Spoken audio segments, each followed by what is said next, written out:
그 다음에 의는 뭐냐 하니까 정말 이제 경하고 의는 서로 늘 갖다 붙어 다니는 겁니다.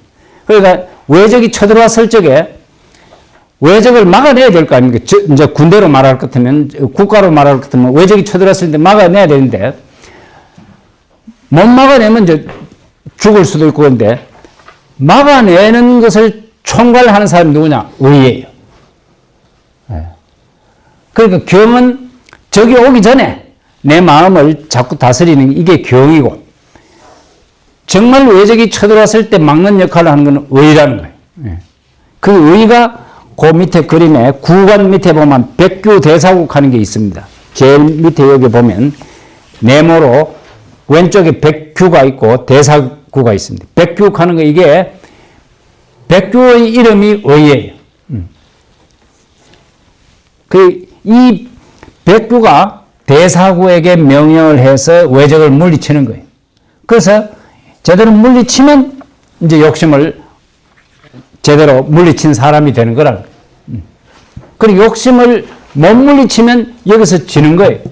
그래서 지면 도망가지 말고 지면 죽는다 생각하고 죽어버려야 된다. 내가 욕심을 못 이겨내는 그 순간 나는 죽는 거다. 그러니까 남명의 경과 의는 정말 서늘할 정도로 무서운 겁니다. 그럼 못 이기면 죽는다는 생각을 가지고 수양을 한다는 거예요. 그래서 아까 그 49살 때 지은 시 그거는 진토 당릉 생원에면 티끌이 만약에 이 5장 안에 생긴다면 지금 고복 부기르라 지금 즉시 배를 갈라 흐르는 물에 붙이겠다. 이 칸은 시를 제자들이 봤다면 그 요즘 말로 하면 노을 적에 술 마시고 기분 좋고 막 춤도 덩실덩실 추고 하다가 그 구절을 보면 사람들이 정신이 번쩍 차렸을 거예요. 그리고 조금 심하게 말하면 우리 선생님 정말 재미없다. 이렇게 노는 순간에 이게 뭐냐? 지금 고복 부기가 뭐냐? 이렇게 생각했을지도 모르는데 남명 선생 같은 분은 언제 어디서나 그 생각을 잠시도 버리지 않는 사람이에요. 잠시도 버리지 않고 내가 내 정신을 제대로 간직하고 있나? 이걸 언제나 그 생각을 해요. 내가 내 정신을 제대로 간직하고 있나? 그 그림이 이 신명사도에 나타나 있다는 거지요. 신명사도에 나타나 있는데 이 신명사도가 그 남명 선생 요 뇌령사 시절에 지어진 거라고 저는 봅니다. 왜 그러냐니까 1549년 무렵에 이미 그런 생각을 갖고 있었으니까 이 그림이 언제 지어졌는지 이것이 지금 학계에 알려져 있지 않고 남명 선생 스스로도 이거 내 그림을 언제 처음 그렸다 이런 말도 없어요. 그런데 이 그림이 언제 그려졌겠느냐 추측해 보면 1549년에는 기본이 완성되어 있었다. 그 시에서 보면 죽을 각오로 경과 의를 실천해야 된다고 했으니까 이 그림이 그걸 나타내는 거예요. 그러니까 이게 그 무렵에 1549년 50년 이 무렵에 이 그림의 적어도 밑바탕은 다 완성이 되었을 거다 이렇게 보는 거죠. 그러니까 여기 서원 앞에 1555년에 단성 현감에 제수되었을 적에 그 현감을 사직하면서 올린 상소문에 보면 목을 딱 내걸고 글을 써놨어요. 여기 우리 큰 돌에다가 단성소라고 하면서 그 을묘사직서 그 써놓고 그 번역도 다 해놨는데 그 읽어보면 목숨을 걸고 글을 썼다는 걸 알 수가 있지요. 그 죽을 각오로 글을 쓴 거예요.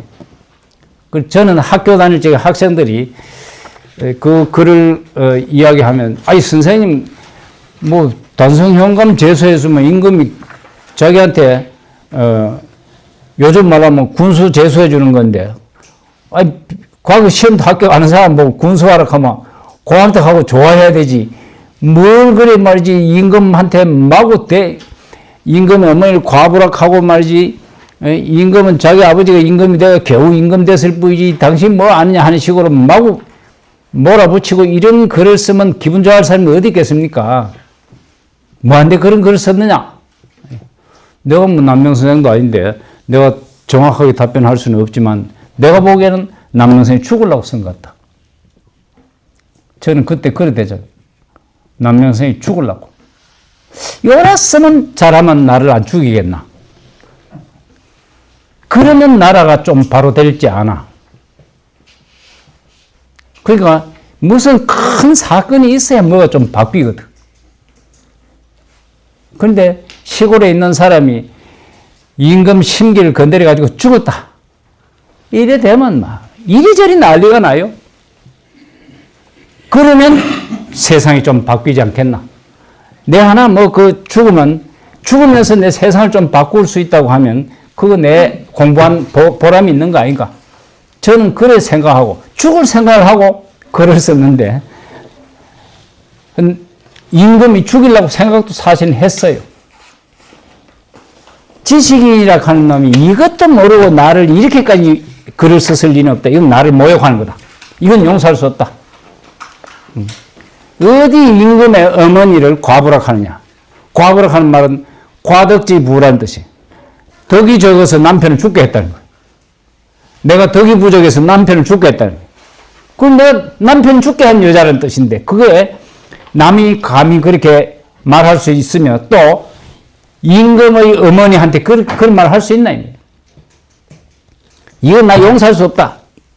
이랬는데 거기에 걸려가지고 정말 이제 죽을 뻔했는데 그 당시에 남명 제자도 아닌 사람이 그 글을 이 남명이 이것 때문에 이거 걸려들면 곤란하다 싶어가지고 송나라 역사를 뒤져보니까 송나라 역사에 송나라 천자에게 올린 글에 천자의 어머니를 과부라고 표현한 게 있어.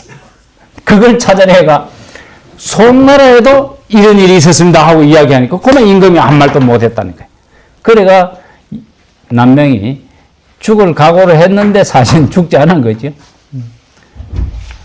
근데 그만큼 자기는 죽을 각오 이제 이 경과 의를 실천하려고 애를 썼어요. 애를 썼는데 남명성이 돌아갈 때 지금 그 산천제라고 하는 그곳에서 돌아가셨는데 거기에 산천제의 동쪽 벽에는 경자를 쓰고 공경 경자를 쓰고 서쪽 벽에는 오를 의자를 써놔놓고 공경 경자는 어떻게 하는 거다, 오를 의자는 어떻게 하는 거다 하는 말을 주석으로 작은 글씨로 써놓고 크게 경의 이렇게 써놨어요.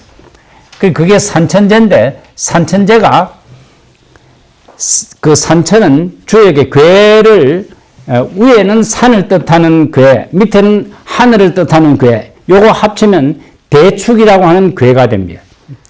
대축이라고 하는 말 클 대자하고 축자는 저축이라고 저축인데 학문을 저축한다는 뜻이에요.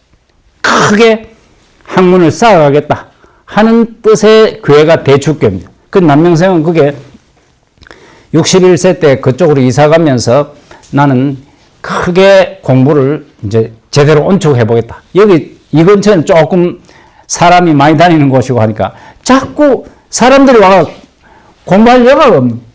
그러니까 그 지리산 밑에 들어가면 이제 사람 별로 안 올 거고 그 사람은 진짜 공부를 좀 해봐야 되겠다. 하가 거기 집 이름을 대축괴를 뜻하는 산천제라고 해놨어요. 그리고 동쪽 벽에는 경, 서쪽 벽에는 의 이렇게 써놨고 경과 의를 실천을 해야 되겠다. 이 생각을 가지고 거기서 한 10여 년 살다가 돌아가셨는데 돌아갈 적에 자기 제자 매암정인홍, 동강김홍, 한강정구 이런 우리가 다 아는 쟁쟁한 나라에서 이름난 그런 분들이 거기에 모시고 한 2달 가까이 모시고 있었어요. 모시고 있었는데 그때 마지막으로 돌아가시기 전날 창문을 열으라고 하면서 창문을 여니까 날이 이렇게 밝고 좋구나 이래 놔놓고 그리 제자들에게 저 벽에 쓴 경과 의 이 두 글자는 우리 집에 있는 요 경과 의는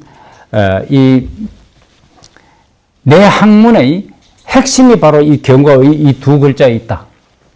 이런데 내가 평생 요 경과 의 하는 거는 자연으로 말하면 하늘에 해와 달이 있는 것 같다는 거예요. 하늘에 해와 달이 있는 것 같은데 우리 집에는 경과 의가 있다. 이 경과의를 내가 평생 했는데 나는 이 경과의를 제대로 하면 어떻게 되느냐 하니까 마음속에 한 점의 사물도 없다 이렇게. 신중에 무일물이라 마음속에 하나의 사물도 없다. 마음속에 하나의 사물도 없다 하는 말은 뭐냐니까 마음속에 무력이 제로가 된다. 무력. 욕심이 제로가 되는 상태가 경과의를 공부를 해가지고 그걸 제대로 하면 마지막에는 무력이 0이 되는 상태가 온다. 그런데 나는 아직 그 정도 경지에 이르지 못하고 죽는다. 그 말은 어지간히 다가갔는데 0의 상태는 안 됐다는 거예요. 그러니까 뭐 0.01 정도의 욕심까지도 다 없애버리지는 못했다는 뜻일지 모르겠어요. 그런데 그대들은 끝까지 공부를 해서 마음속에 하나의 사물도 없는 그런 경지에 한번 가봐라. 그 경지에 가면 실제로 할 수 있는 일이 무진장이라는 거예요. 심중에 무일점한 그 상태 속에서 할 수 있는 일은 무진장이라. 욕심이 있으면 하다가 못하는 일이 많고 안 되는 일이 많아요. 그런데 욕심이 하나도 없는 그 상태가 되면 하늘이 하는 일처럼 땅이 하는 일처럼 못하는 일이 없다는 거예요. 그래서 그대들은 그런 경지에 이르도록 해라 하고 죽었다는 거예요. 남명생 돌아가시는 순간에 한 말이 그거예요. 나는 그 마음속에 한 점 무력도 없는 그 경지에까지 이르지 못하고 죽는데 그대들은 그런 경지 한번 이르러 보라.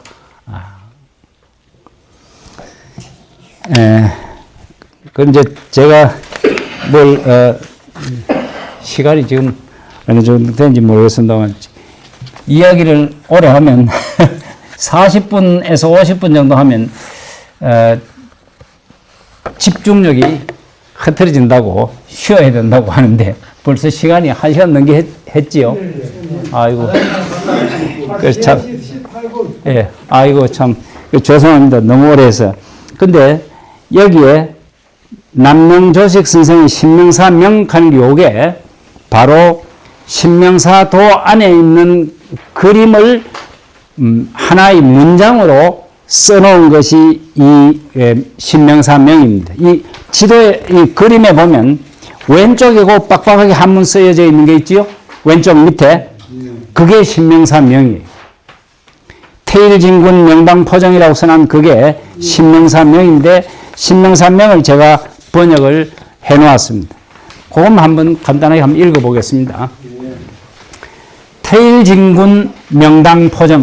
태일진군이 명당에서 정사를 편다. 태일진군이 바로 우리 마음이라고 했어요. 안에서는 내 총재주 외백규성. 안에서는 총재가 관장하고 밖에서는 백규가 살핀다.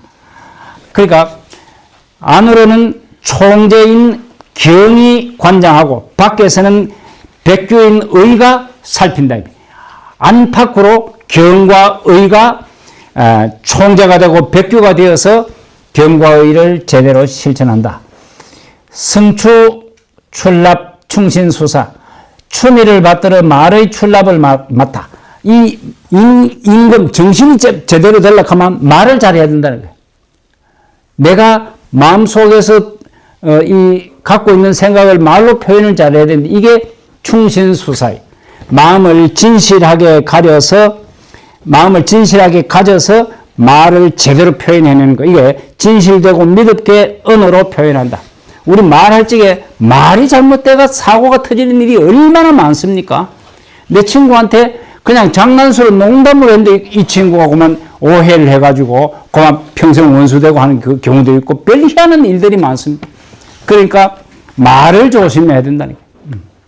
그래서 남이 들으면 좋아할 수 있으면서 아첨하는 말 하라는 뜻이 아니고 바른 말, 좋은 말, 그런 걸 하라는 게 이게 수사라는 거예요. 그 다음에 발사자부하고 건백물기라 넉자 부절을 발부하고 100가지 금지의 깃발을 세운다. 화, 항, 직방 온화하고 그 다음에 변함 없고 그 다음에 정직하고 그 다음에 반듯한 거 이 4가지 부절을 발부하고 늘 이 화항직방의 자세로 살아가고 그러면서 100가지 금지의 깃발 하지 않아야 될 일은 절대로 하지 말라. 이게 100가지 금지의 깃발을 세운다는 거예요. 공자는 자기 제자 안자가 선생님 인이 무엇입니까 하니까 극기복례가 인이라 이렇게 이야기하니까 극기복례는 선생님 어떻게 해야 됩니까 하니까 그거는 얘가 아니거든 보지를 말고 얘가 아니거든 듣지를 말고 얘가 아니거든 말하지를 말고 얘가 아니거든 행동하지 말라 이렇게 했는데 4가지만 하지 말라 했어요. 그런데 안자 같은 사람은 4가지만 안 하면 성인이 될 수가 있는데 우리 같은 사람은 100가지가 더 될지도 몰라. 하지 말아야 할 일이 그 100가지 그거 안 해야 될 일은 다 안 해야 된다는 거예요. 그게 100가지 금지의 깃발을 세운다는 거예요. 그리고 구교지사 삼여시발이라 9구멍의 사악함이 3군데의 요체에서 처음으로 나타난다. 우리 몸 속에 있는 9구멍의 사악함이 3군데 요체에서 처음으로 나타난다. 귀, 눈, 입이 결국은 욕심, 우리가 사람 욕심 있는 거 없는 거 하는 게 눈 보면 알고 그 다음에 말을 스며시 돌리는 걸 보면 저 욕심 저런 욕심을 부리려고 하는구나 하는 거 알 수가 있잖아요. 이게 눈과 귀와 입 속에서 욕심이 살며시 꿈틀거리는 게 다 보입니다. 그러니까 3군데 요처에서 사악함이 나타난다는 거예요. 그래 낌새가 있자마자 용감하게 이겨내고 자기 스스로 자기가 알아요. 내가 욕심을 부리는구나 하는 걸 낌새가 자기 스스로 자꾸 돌아볼 줄 아는 사람은 금방 알아요. 그래서 낌새가 있자마자 용감하게 이겨내야 된다. 이겨내되 나아가 반드시 선멸토록 한다. 뿌리가 싹 뽑힐 때까지 싹 뽑아내야 되는 거지. 대충 하다가 말면 안 된다는 거예요. 우리가 논에 밭에 이게 밥 멜 적에 대충 이렇게 뽑아놓고 나면 그 다음에 빨리 밥 맸다고 했는데 대충 뽑아놨어요. 그러면 한 2, 3일 지나면 또 확 우거지죠. 싹 뽑아야 된다. 싹 뽑아도 또 생기는데. 근데 대충 뽑아놓으면 되느냐. 이게 완전히 선멸해야 돼. 요게 진교시살이라고 하는 게 이게 바로 남명 선생이 갖고 있는 목숨을 걸고 깨끗하게 정리하려고 하는 이 정신. 단지 복령 요손이를 성리를 임금께 보고하니 요손의 세월이로다. 성리를 임금께 보고하니 요손이 세월이라. 욕심 다 내가 막아내고 나니까 기분이 엄청나게 좋은 거예요. 우리가 착한 일을 했다든지 욕심을 이겨내고 난 뒤에 내 마음가짐이 얼마나 기분이 좋은지 몰라요. 그 기분 좋은 거를 표현한 거예요. 성리를 임금께 보고하니 요손의 세월이라 하는 거예요. 그럼 내가 욕심을 이겨냈어요. 그러면 누가 뇌물을 주려고 하는데 내가 뇌물을 탁 이렇게 거절을 딱 했어. 그 다음 내가 욕심이 나는데 막 손을 대고 싶은데 깜짝짝짝짝대다가 내 욕심을 안 냈어. 그러고 나면 내가 나중에 가서 생각해보면 내 스스로 기특한 거예요. 기분이 좋다고. 이게 말하자면 성의를 임금께 보고하니 요손의 세월이로다 하는 게 바로 그겁니다. 욕심을 이겨내고 나면 기분이 좋다는 거예요. 그 다음에 새 관문을 닫아두니 맑은 들판이 끝없이 펼쳐있다. 이 말은 욕심을 이겨내고 난 뒤에도 밤에 잘 적에도 끊임없이 내 마음을 다시 다잡아야 된다는 거예요. 끊임없이 다잡아야 돼. 이게 새 관문을 닫아둔다. 욕심을 펼치지 말라는 거예요. 새 관문을 닫아두고 맑은 들판이 끝없이 펼쳐져 있다. 이 말은 욕심을 일으킬 수 있는 요소가 되는 거 없애버린 거예요. 청야작전 하는 게 있지 않습니까? 전쟁 때. 청야작전 하는 게 들판에 먹을 게 아무것도 없으면 적군이 쳐들어오다가 먹을 게 없으니까 나중에 못 견디고 돌아가는 거예요. 그러니까 내가 스스로 내 먹을 것도 잘 없을지 모르지만 적이 먹을 것도 없는 거예요. 그렇게 들판을 깨끗이 해야 돼요. 그래서 내가 먹겠다고 잘 살겠다고 욕심 많이 부르면 그게 적한테도 도움이 된다는 거예요. 그게 이제 청야 무별이라는 거죠. 그 다음에 환기일시연 하나애로 되돌아가니 시동과도 같으며 연못과도 같다. 이게 이제 하나애로 되돌아간다 할 때 하나 이게 바로 욕심 없는 거예요. 욕심 없는 그 상태 하나로 되돌아간다. 남명 선생은 부주에도 그런 말을 써놨어요. 사특함이 없는 것이 마음을 다스리는 핵심이다. 무사, 사특함이 없는 것. 그 다음에 사특함이 없으면 나중에 어떻게 되나? 무욕이 된다. 욕심이 하나도 없으면 마음이 한결 같아진다는 게. 욕심이 있는 사람은 마음 자꾸 두 쪼가리, 세 쪼가리 나요. 이것도 한번 해볼까 싶고, 저것도 해볼까 싶고, 욕심이 없으면 마음이 딱 한결 같습니다. 그럼 제일 마음 한결같이 먹으면 제일 쉬워요, 사실은. 욕심이 있는 사람은 행동하기도 힘들고, 말도 하기가 힘들어. 자꾸 이것저것 욕심을 부리려고 하니까 말을 여기서는 이래야 되고 저기서는 저래야 되고 그렇다. 근데 욕심이 하나도 없는 사람은 언제 어디서나 똑같이 말할 수 있어요. 그러니까 제일 살기 좋은 게 욕심 안 부리고 사는 게 제일 살기 좋아요. 언제 어디서나 내가 무슨 말 해도 내가 저기서는 무슨 말 했더라 이런 걱정을 안 해도 되는 거야. 욕심 부린 사람은 여기서 이런 말 하고 저기서는 저런 말 하고 이랬다 나중에 그게 다 들통나요. 그러니까 너 어디 거기서 극하더니만 여기서는 왜 이런 소리 하나 이래가 남한테 애를 손가락질 당하고 그런단 말이에요. 그런데 욕심 없는 사람은 늘 바르게 생각하고 바르게 행동했으니까 언제 어디 가서도 그런 걱정할 필요가 없단 말이에요. 그리고 행동이 바르고 당당하게 되는 거예요.